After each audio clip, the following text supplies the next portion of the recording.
Kieran Kelly is from the Christian Institute, which supports the Be Reasonable campaign in Scotland, which opposes the proposed ban. Kieran joins us on the line now. Kieran, good afternoon to you. Afternoon, Alex. Do you have children? I do. I have one little girl. And how do you discipline her? Well, as with many parents, discipline varies and has varied according to her age and has varied according to situation. So as a responsible parent, I make the decisions based upon those various factors to choose how I discipline her at any particular point in time. And obviously that changes over time. Does that include smacking, can I ask? It doesn't now. It has done in the past. It's rare. And of course, I'm not advocating smacking particularly, and neither is the Be Reasonable campaign. What we're saying is, and what's really at issue here is, should you criminalise parents who choose to use an occasional mild smack as part of their parental discipline? And of course, we're saying, no, you shouldn't. You shouldn't. You might have different views on it. You might think it's you wouldn't choose to do it. There's other things that you would choose to do, but should you criminalise parents for doing it? And we would say absolutely not. You shouldn't. Right, because the Association of Educational Psychologists is today saying that smacking can have a, quote, negative long-term effect on a child's development. What do you say to that?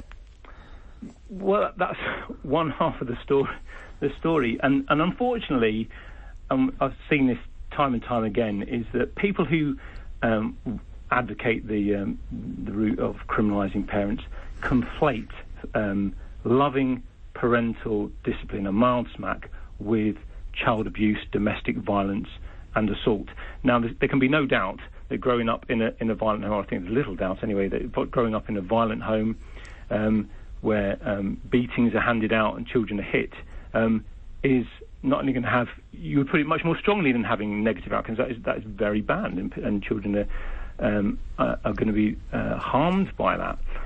However, that's not what we're talking about, and I think the Association of Educational Psychologists know that, but that's not the evidence that they are choosing to put forward. And it's one thing for them as educationalists to have an opinion about how to parent children. It's quite another for them to be jumping on the bandwagon to criminalise parents who disagree with them. So you're saying, hang on, let's not conflate smacking with physical abuse. Okay, but how does absolutely right, yeah. And how does the Bible shape your thinking on that? Well, the Bible talks about the parents have the responsibility, not just the freedom, but the responsibility to bring up their children. Fathers mustn't embitter their children. The Bible says children should honour and respect their parents. In terms of the Bible doesn't give instructions on you must smack. It doesn't say that. That's not a commandment. It does talk about parents having the responsibility for bringing up their children appropriately, and that's what's. Let's not be fooled. That's what's at stake. Should parents be free to use a mild smack in appropriate circumstances? Smack from a loving parent, the evidence shows, has positive effects. It can have positive effects. Not beatings, not hittings, not assault, not domestic violence. You're talking about a mild smack, maybe a tap on the back of the wrist from a loving parent.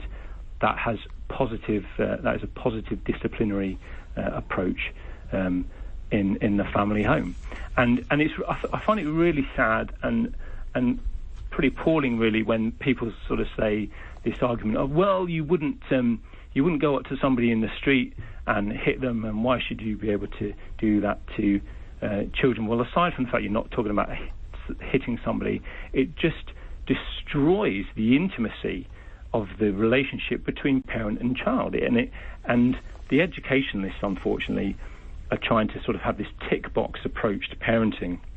And we all know, as parents, those of us who are parents, that parenting is a kind of a messy but wonderful way of going about things, and parents may choose to use this as part of their approach to to bringing up their children. And to those who sort of say, well, you've got to make this a crime because you wouldn't treat adults this way, not only does that kind of pretend that there isn't that intimate relationship between parent and child, it ignores the fact that there's a whole host of behaviours that you wouldn't do to a stranger in the street. I wouldn't confiscate the mobile phone of a stranger in the street. That would be a criminal offence. My daughter doesn't have a mobile phone at the moment, as it happens, but I could see myself doing that in the future. Should that be a criminal offence? The parental relationship with their child is, for the most part, it is loving, it is precious, it's wonderful, and unfortunately, politicians and people like this Association of Psychologists are coming through saying that we know better than you, and we, the Christian Institute and Be Reasonable campaign, say, well, that's not actually the case. Okay, Kieran, thank you very much for taking the time to join us on the News Hour today. Appreciate your time. You're very welcome. You heard that from Kieran Kelly at the Christian Institute there. He was explaining the position of the Christian Institute there and the Be Reasonable Scotland campaign, which is currently challenging a bill in Scotland right now calling for a ban on smacking outright. And it comes as a union, the Association of Educational Psychologists, calls for a UK-wide ban on smacking as well.